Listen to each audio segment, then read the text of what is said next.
नमस्कार, मेरा नाम भाऊ तोरसेकर। आप देख रहे हैं प्रतिपक्ष।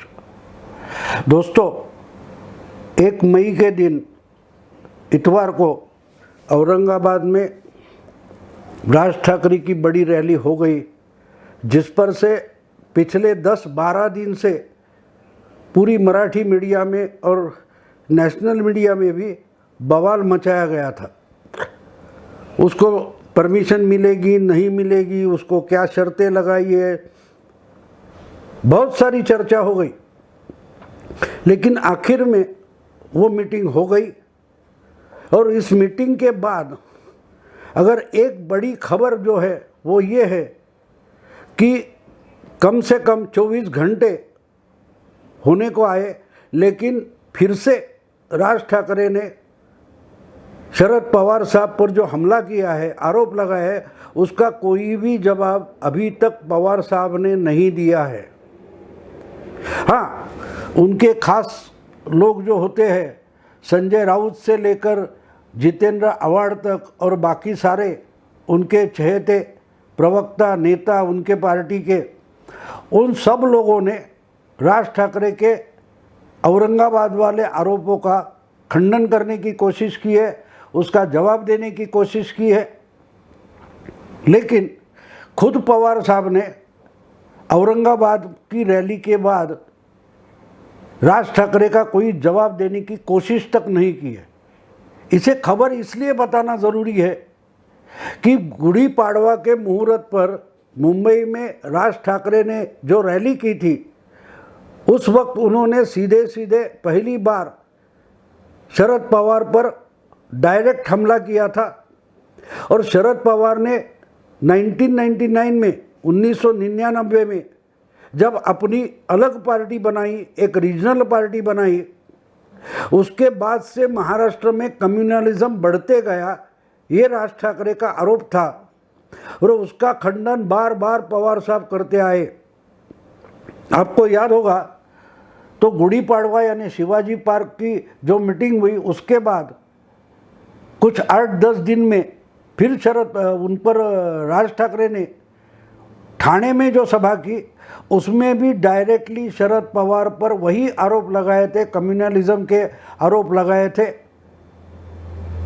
उसके बाद यानी 2 मीटिंग के बाद शरद पवार जी ने जवाब देने के लिए 2 प्रेस कॉन्फ्रेंस की थी, पत्रकार परिषद की थी। पहली बार मेरा ख्याल है वो उस वक्त उन्होंने प्रधानमंत्री से मीटिंग की थी।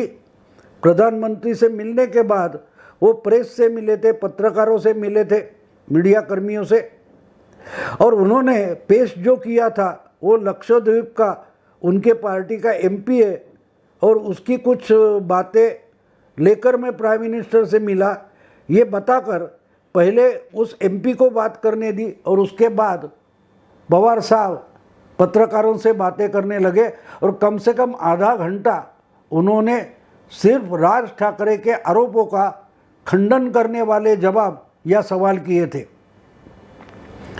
वो बात खत्म होने के बाद जब थाना की मीटिंग हुई और उसके बाद फिर उस मीटिंग में भी राज ठाकरे ने डायरेक्टली पवार साहब पर कम्युनलिज्म, जातीयवाद का आरोप लगाया था।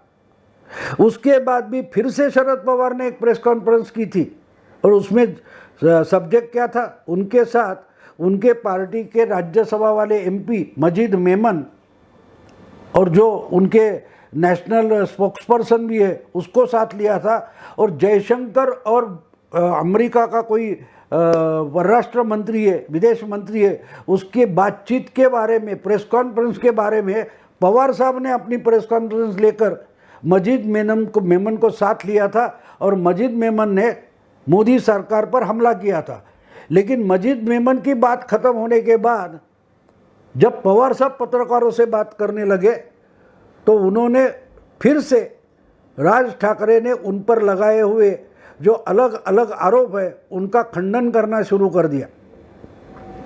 बात सिर्फ इस 2 प्रेस कॉन्फ्रेंस तक आकर नहीं रुकती, बात इस बीच के जो 3 हफ्ते हैं, 2 या 3 हफ्ते हो गए, हर किसी जगह पर पवार साहब भाषण देते हैं, किसी रैली में गए, किसी प्रेस में किसी से मिले या कुछ समारोह में गए, जहाँ जहाँ भाषण किया है वहाँ वहाँ शरद पवार राज ठाकरे का नाम लेकर या बिना उनका नाम लेते हुए अप्रत्यक्ष रूप से राज ठाकरे के आरोपों का खंडन करते आए।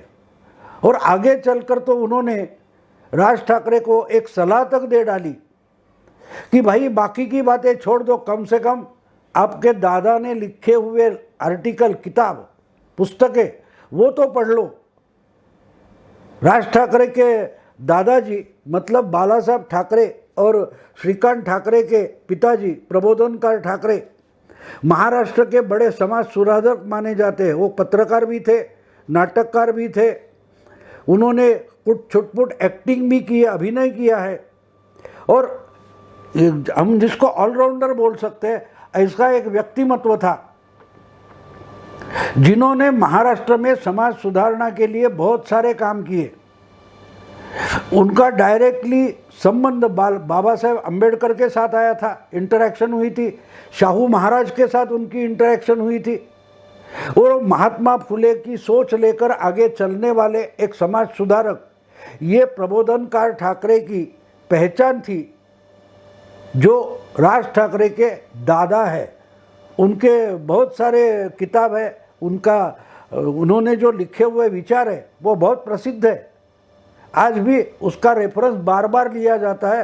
तो उनका ही यानी अपने दादा का लिखा हुआ जो तत्वज्ञान है, फिलॉसफी है, वो भी राज ठाकरे ने कभी पढ़ी नहीं होगी। इस ढंग से शरद पवार बात करते थे और उनका सही सही जवाब राज ठाकरे ने औरंगाबाद की मीटिंग में दे दिया कि उनके दादा समाज सुधारक थे लेकिन धर्म के खिलाफ नहीं थे, वो हिंदू धर्म पर आस्था रखते थे, वो कर्मकांड के खिलाफ थे, वो पुरोहितवाद के खिलाफ थे जो समाज को कई गलत दिशा में लेके जाते हैं। ऐसे धर्म पंडितों के खिलाफ प्रबोधनकार होते थे, फिर भी वो पक्के धर्मनिष्ठ थे और इसलिए हिंदू मिशनरी ये आइडिया ही प्रबोधनकार ने शुरू की। इतना ही नहीं, नवरात्रि उत्सव महाराष्ट्र में शुरू करने वाले पहले अगर कोई हो गए तो वो प्रबोधनकार ठाकरे थे। ये सब यादें ताज़ा करते हुए राज ठाकरे ने औरंगाबाद के रैली में पवार साहब को झुठला दिया।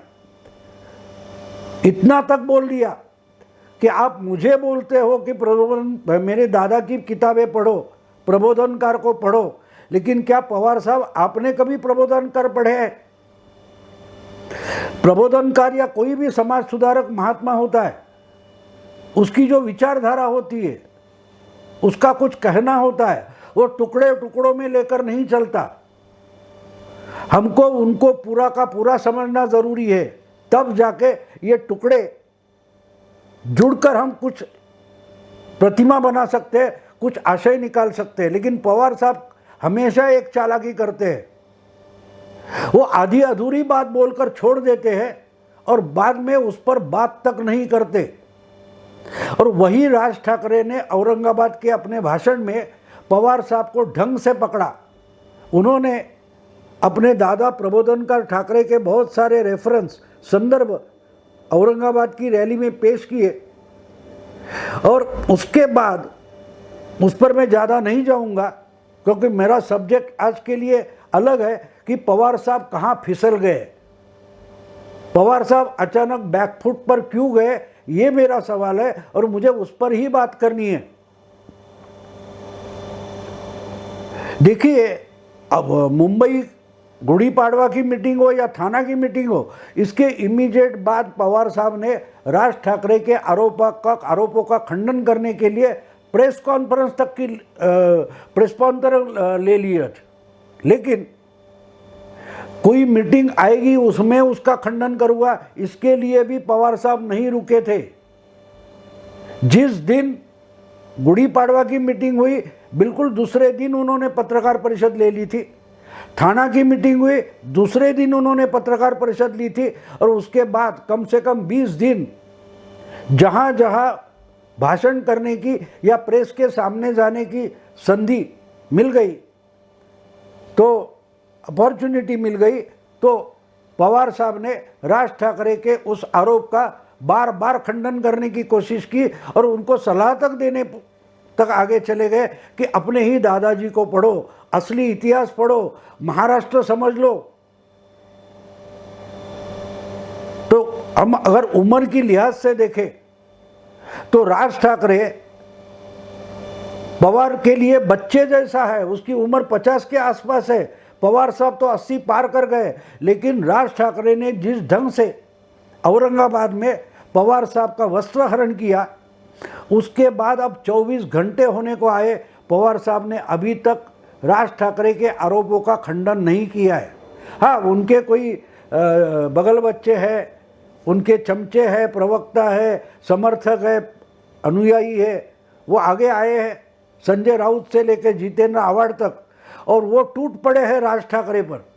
लेकिन राज ठाकरे ने जो कहा है, जो आरोप किए हैं, उसका खंडन करने में एक भी कोई सक्सेसफुल नहीं हुआ है।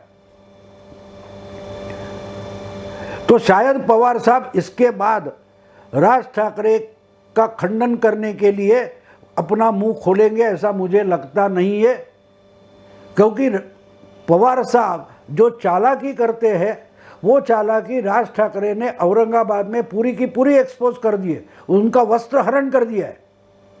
मैंने कहीं सुना है, मैंने कहीं पढ़ा है, मुझे किसी ने बताया है, इस ढंग से पवार साहब इतिहास पेश करना चाहते हैं।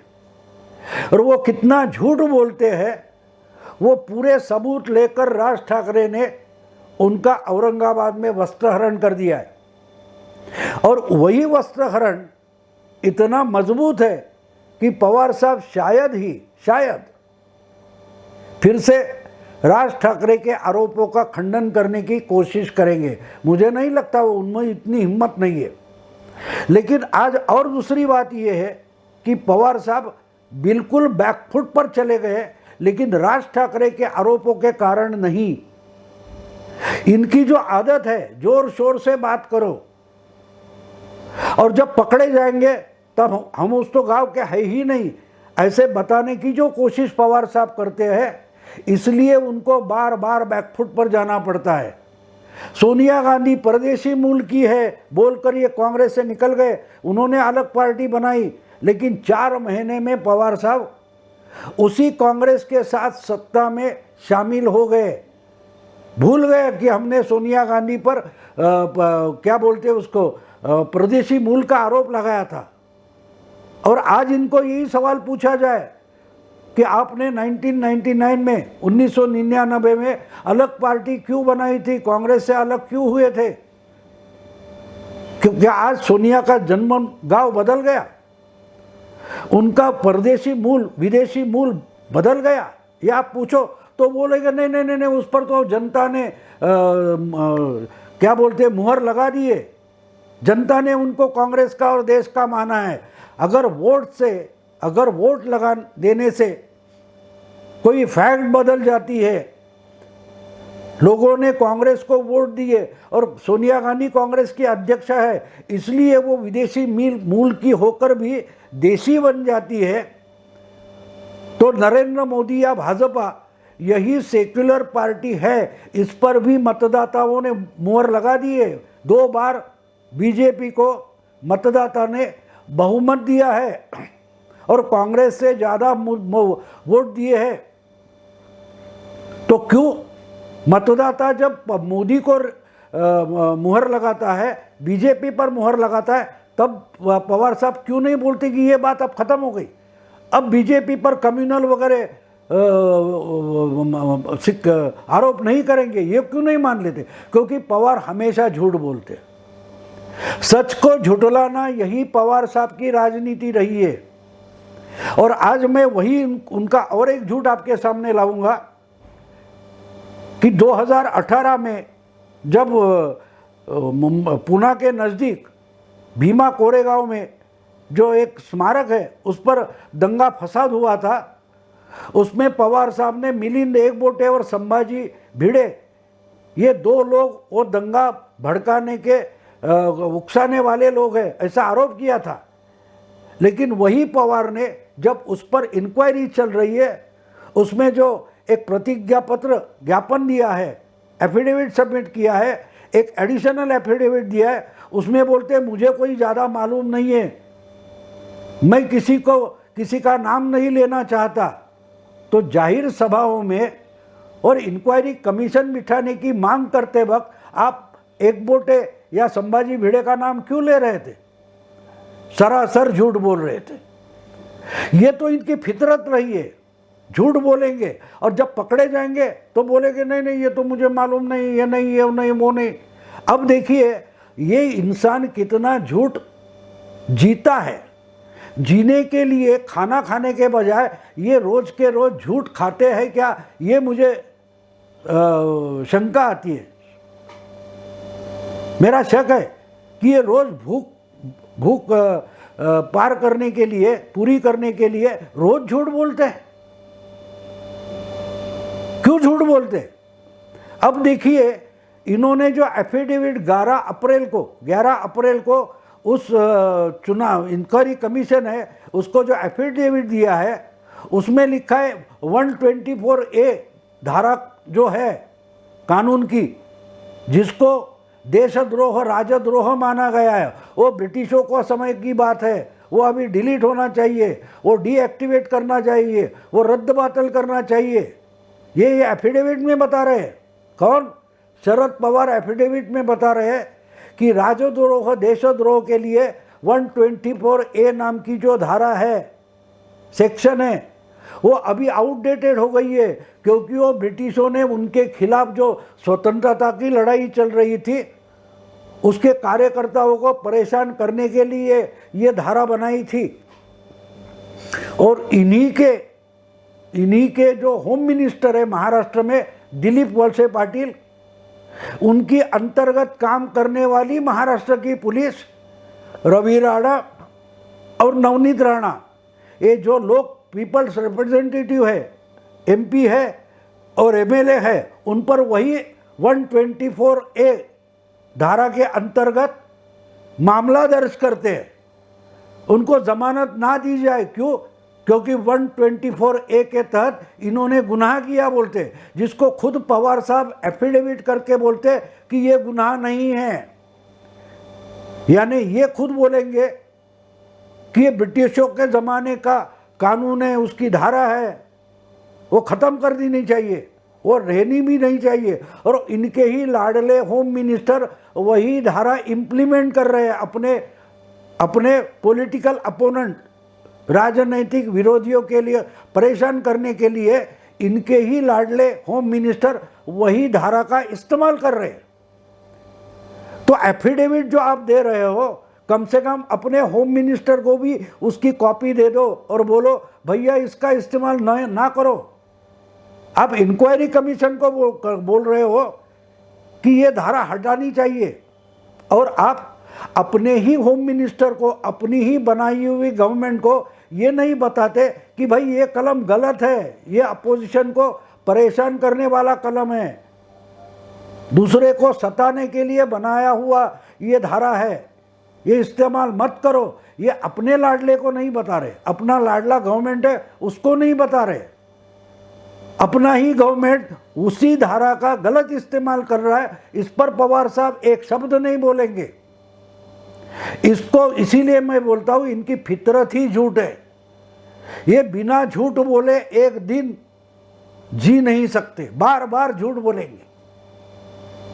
और इसलिए राज ठाकरे ने जो औरंगाबाद की मीटिंग में, रैली में इनका झूठ दुनिया के सामने लाया, ये बड़ा अच्छा काम किया है, बड़ा अच्छा काम किया है। और जितना आप देखोगे पवार साहब के पिछले 40 साल के राजनीतिक जो उनका प्रवास है उसकी आप जांच करेंगे, उसका आप अभ्यास करेंगे तो आपको पता चलेगा ये बार बार सिर्फ झूठ बोलते हैं। और जाते जाते इतनी अच्छी तरीके से पैकेजिंग करके झूठ पेश करते हैं कि सुनने वालों को लगे कि अरे कितना बढ़िया सच बोले, लेकिन वो बिल्कुल झूठ होता है। फिर वो पार्टी में हो या सार्वजनिक सभा में हो। इन्होंने बोला था ना राज ठाकरे को बोला था अपने दादाजी को पढ़ो, और किस लिए कहा था? राज ठाकरे ने और एक इनका झूठ सामने लाया कि जब मैं शरद पवार नास्तिक है बोलता हूं तो इनको गुस्सा आता है, लेकिन इनकी बेटी ही लोकसभा में अपना पिता कैसा नास्तिक है ये कहती है तो उस पर क्यों नहीं गुस्सा हो गए? यानी अपनी बेटी के लिए जो नियम है वो औरों के लिए नहीं है। अगर आपका वर्णन आपकी बेटी ही नास्तिक बनकर करती है तो राज ठाकरे ने आप पर वही आरोप लगाया तो पुराने मंदिर वाले हाथ जोड़कर खड़े हुए फोटो क्यों सामने लाते हो? क्योंकि झूठ किसी भी तरीके से, किसी भी कारण से सिर्फ झूठ कहना और झूठ परोसना, यही पवार साहब की आज तक की फितरत रही है।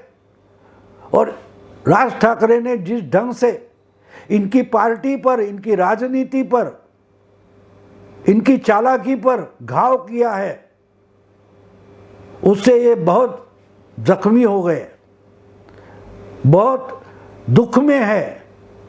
लेकिन शायद ही मुझे लगता है कि इस बार औरंगाबाद में पवार साहब पर जो आरोप या आरोप का घाव राज ठाकरे ने किया है उसका खंडन करने की हिम्मत पवार साहब करेंगे। क्योंकि एक बात साफ बोल दो, मैं जितना राज ठाकरे को जानता हूँ, उन्होंने बनाया हुआ पहला कार्टून जब मार्मिक में पब्लिश हुआ तब मार्मिक का कार्यकारी संपादक मैं था, इसलिए मैं बहुत अरसे से राज ठाकरे को जानता हूँ। अगर इसके बाद भी अगर पवार साहब ने राज ठाकरे को झुठलाने की कोशिश की, उनके आरोपों का खंडन करने की कोशिश की, तो उनके और बहुत सारे झूठ राज ठाकरे दुनिया के सामने लाएंगे। इसके बारे में आप निश्चिंत रहो। आज यही रुकता हूँ। मुझे लगता है कि पवार साहब की राजनीतिक जमीन फिसल रही है, इसीलिए पवार साहब बैकफुट पर गए। देखते हैं आगे चलकर क्या होता है। अभी यही रुकता हूँ। अगर यह वीडियो आपको पसंद आए तो लाइक कीजिए, शेयर कीजिए और प्रतिपक्ष को सब्सक्राइब कीजिए। नमस्कार।